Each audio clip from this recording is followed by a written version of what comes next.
সন্ধেবেলা বাড়িতে অতিথি চলে এসছে, কি খাওয়াবেন বুঝে পাচ্ছেন না। ঘরে বাঁধাকপি আছে? তাহলে চলুন আমার সাথে একবার বানিয়ে ফেলুন বাঁধাকপির পকোড়া। সহজ পদ্ধতিতে ঘরোয়া উপকরণে আজ বানাবো বাঁধাকপির পকোড়া। আর সঙ্গে থাকবে বেশ কিছু টিপস অ্যান্ড ট্রিক্স রান্নাটা সুন্দর করার জন্যে। বাই দা ভাই, আমি শিলাজিৎ আর আপনারা দেখছেন শিলাজিৎ কুকিং। একটা বাঁধাকপি কুচিয়ে নিয়েছি, তারপরে সেই বাঁধাকপির মধ্যে একটু ধুয়ে নিয়েছি, ভালো করে ধুয়ে দিয়ে দিলাম সামান্য নুন দিয়ে বাঁধাকপিটাকে ভালো করে মাখিয়ে নেব। ভালো করে মাখিয়ে 10 মিনিট আমরা বাঁধাকপিটাকে রেখে দেব। তার কারণ এর মধ্যে যে এক্সেস ওয়াটারটা থাকে, নুন দেওয়ার ফলে কী হবে, সেই ওয়াটারটা আস্তে আস্তে রিলিজ হতে শুরু করবে এবং সেই জলটা যদি আমরা বার করে ফেলে দিতে পারি তাহলে বাঁধাকপির পকোড়াটা কিন্তু খুব মুচমুচে হবে। 10 মিনিট হয়ে গেছে, দেখুন কতটা জল বেরিয়েছে। এবার এই জল ছেঁকে তারপরে সেটাকে হাত দিয়ে নিচড়ে আমরা বাঁধাকপিগুলোকে অন্য একটা পাত্রে তুলে নিচ্ছি। দেখুন, দেখেছেন কী পরিমাণ জল বেরোচ্ছে। নেওয়া হয়ে গেছে।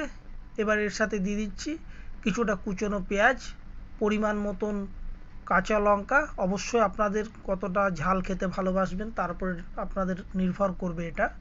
আর দিলাম কুচনো ধনেপাতা, সামান্য পরিমাণ হলুদ 1 চামচ, ছোটো চামচের 1 চামচ জিরের গুঁড়ো, আর দিচ্ছি হাফ চামচ এখানে আদা রসুনের পেস্ট। এবার দিয়ে দিচ্ছি 3 চামচ মতন বেসন আমি ব্যবহার করছি।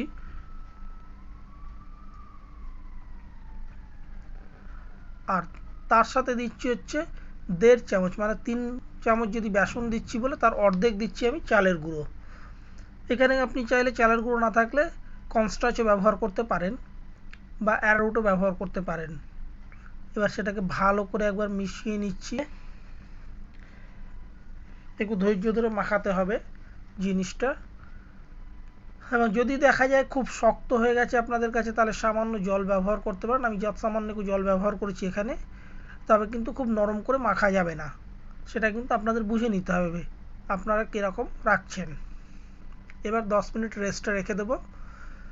তারপর কড়াই নিয়ে নিয়েছি, কড়াইতে তেল গরম করে একে একে পকোড়াগুলো ভেজে নিচ্ছি।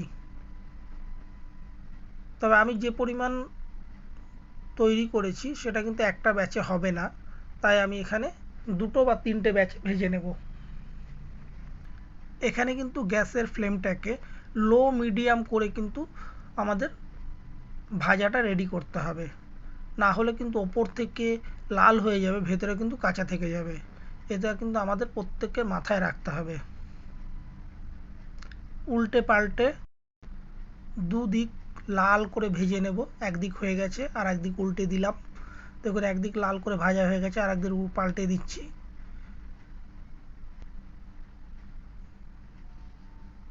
আমাদের ভাজা প্রায় কমপ্লিট হয়ে এসছে।